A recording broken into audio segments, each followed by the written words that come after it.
મધ્યપ્રદેશની ખારાગોનની ટોળકીના શકીલ કુરેશી અને નરસિંહ ખણઘરની સુરત ક્રાઇમ બ્રાન્ચે ધરપકડ કરી છે. આંતરરાજ્ય ચોર ટોળકીના બે સાગરીત 10 લાખના મુદ્દામાલ સાથે ઝડપાયા છે. પોલીસે મધ્યપ્રદેશના ખારગોનના આંતરરાજ્ય ટોળકીના બે રીઢા ઘરફોડ ચોરીના આરોપીની ધરપકડ કરી છે, જેમાં આરોપી મોહમ્મદ શકીલ કુરેશી અને નરસિંહ રવજીભાઈ ખણઘરની ધરપકડ કરવામાં આવી છે. આરોપીઓ પાસેથી સોના ચાંદી સહિતના ઘરફોડ ચોરીના કુલ રૂપિયા 10 લાખથી વધુનો મુદ્દામાલ પણ જપ્ત કરવામાં આવ્યો છે. બંને આરોપીઓ વિરુદ્ધ જામનગર, સુરત, રાજકોટ મહારાષ્ટ્ર, મધ્યપ્રદેશ અને દેવભૂમિ દ્વારકામાં પણ ગુના નોંધવામાં આવ્યા છે. પોલીસે વધુમાં કહ્યું કે નાસ્તા ફરતા આરોપીની યાદી બનાવવામાં આવી છે, જે અંતર્ગત આરોપીઓને વોચ ગોઠવીને ઝડપી પાડવાની તજવીજ પણ હાથ ધરાઈ છે. બંને આરોપીઓ 8થી વધુ ગુનામાં ઝડપી પાડવામાં આવ્યા છે. આરોપીઓ બગીચામાં કે ચોરીના સ્થળની આસપાસ નાનું મોટું કામ કરતા હોય છે, ત્યારબાદ રેકી કરીને ગુનાને અંજામ આપતા હોય છે. હાલ રાજકોટ પોલીસે આરોપીઓ અંગેની માહિતી આપવામાં આવી છે, ત્યારબાદ તેમને સુપરત કરવામાં મહેરબાન સુરત પોલીસ કમિશનર સાહેબ તરફથી નાસ્તા પડતા આરોપીઓ પકડવાની ઝુંબેશ છેલ્લા ઘણા સમયથી ચાલે છે.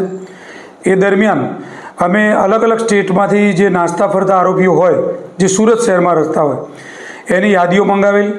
એ યાદીમાં અહીંના આરોપી એક દસ્તગીર અને નરસિંહ રવજીભાઈ ખણઘર બે આરોપીની ખાનગી બાતમીરાએ તપાસ કરાવતા આ બંને આરોપીઓ મધ્યપ્રદેશના ખરગોન પોલીસ સ્ટેશનના 3 ગુનામાં વોન્ટેડ હતા, જેમની તપાસ કરતાં એ લોકો અત્યારે રાજકોટના ગાંધીગામ પોલીસ સ્ટેશનમાં ઘરફોડ ચોરી કરી અને પરત આવતા હોય એવી ખાનગી બાતમી મળેલી, જેના આધારે અમે વોચ ગોઠવી એમને ઊન પાટિયાથી 10 લાખ રૂપિયાના મુદ્દામાલ સાથે એ આરોપીને પકડી પાડેલ છે.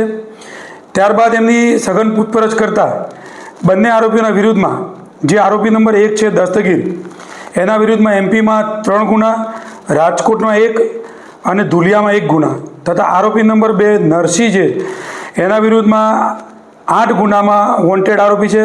બંને આરોપીઓના 70ના વોરંટ કઢાવેલ છે અને બંનેને પકડી અને અત્યારે રાજકોટ પોલીસને ઇન્ફોર્મ કરેલ છે. રાજકોટ પોલીસને આગળની તપાસ માટે બંને આરોપીઓને સુપ્રત કરવામાં આવે છે. બંનેની એમઓ શું હતી?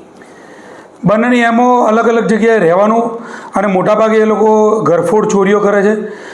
એના આજુબાજુના વિસ્તારમાં, બગીચામાં ત્યાં કોઈ પણ નાનું મોટું કામ કરવાનું ચાલુ કરે અને રેકી કર્યા પછી આ મોટી ઘરફોડ ચોરીને અંજામ આપે છે.